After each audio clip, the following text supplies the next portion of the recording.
محمدا رسول الله ويقيني أدنو إليه.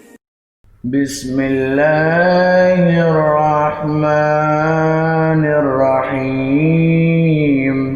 هل أتاك حديث الغاشية؟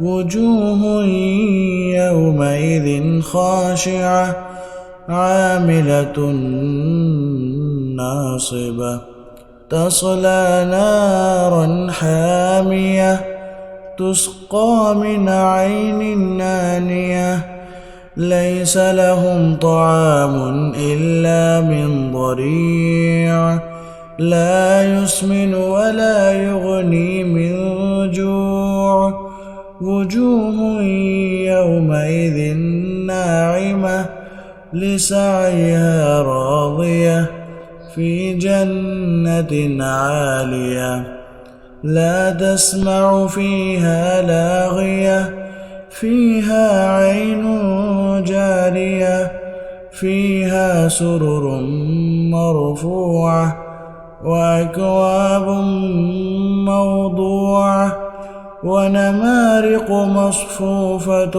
وزرابي مبثوثة أفلا ينظرون إلى الإبل كيف خلقت وإلى السماء كيف رفعت وإلى الجبال كيف نصبت وإلى الأرض كيف سطحت فذكر إنما أنت مذكر لست عليهم بمسيطر إلا من تولى وكفر فيعذبه الله العذاب الأكبر إن إلينا إيابهم ثم إن علينا حسابهم.